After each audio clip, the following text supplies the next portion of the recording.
Hello to my Working Genius Fellowship posse. I am excited to do this third deep dive, and this time it's on enablement for all of you with the E Genius. And I'm excited to go down this one. And it's actually one of my working frustration, and it is one of the geniuses that I admire quite deeply. And quickly looking just at synonyms, other words. If you've heard the podcast on enablement from the Working Genius team, they talked about the support being the initial word, and then feeling that that just wasn't, it just didn't have the full impact of what this genius is. So there's also empowerment in it, entrustment in it, and there's just so much more. And I wanted to um, talk a little bit about it because some of the people that I work with this genius, it really is one of these ones where they can see the path forward. They can see what is needed to move beyond activation, and it's very innate for them to know what it is needed. Yet if you don't have it combined with a galvanizing genius, it is very easy to be also frustrated with like the enrolling everybody into what is so obvious to you as an enabler and with that genius. So what happens as a consequence of that is it's could be tempting to hear of. You know what needs to get done. It's hard to enroll everybody around what that is. So you just go and potentially do it yourself.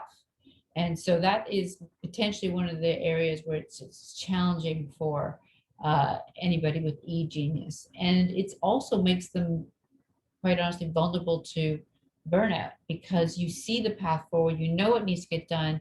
And if you keep heroing, easily burnout can start to happen where it's easier to do it yourself than to figure out how to enroll everybody into it to get it moving forward.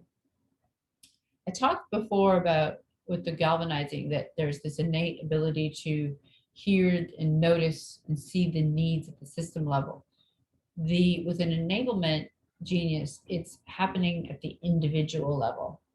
So again, here's where if I can hear your needs and I have empathy for you, it can be a very empowering role that I can play with you. Or it might be that I end up hearing the individual too, where I might avoid challenging somebody in a way that's going to make them uncomfortable because I have so much empathy too. So you see what's needed to grow and move something forward, but it's also a little bit conflicting because there's maybe a desire not to create that discomfort that's there. In my experience with especially seasoned leaders that have this genius, is they've overcome that discomfort, but it never really feels good to challenge people in the way they might need it, that you see of what the empowerment needs to occur in that moment. My other experience is that E's are very likable, and it's because of their empathy. Like they're just very loving, caring humans innately, and they're very trustworthy. So we're drawn to them. You always want an E around you. Things don't move forward if you don't have this. So it's really quite powerful. And the other thing that I've noticed often is because they're sensed to take more than 100% responsibility for something, meaning they'll move it forward and go above and beyond to get this moved forward, is that there can be a little bit of self-deprecation if you're not able to do it all for everyone, for everything to move forward, where it's like there's a little shoulding that happens in there sometimes. If I should be able to, I should, because there's just this innate desire to move things forward. So it's being able to, if you have this genius, to be able to maybe work on the narrative on what's really 100% responsibility in your world that you're going potentially beyond, and being able to right size some of the language and expectations for yourself to be able to bring and be contagious of responsibility rather than taking it all in. Another thing that correlate this to is there's a little bit of a mom meme in the E's, in that they're taking care of everybody, right? They're taking care of what needs to get done to move things forward and have this high level of empathy. So all that to say is there's some nurturing aspect, I believe, to this genius as well. So no wonder I'm in awe of E's, all of you E's that are out there. I am going to follow up with some of the practices that we can lean into. I think even the consciousness of this actually made my E a little stronger in becoming conscious of what it is that I need to work on.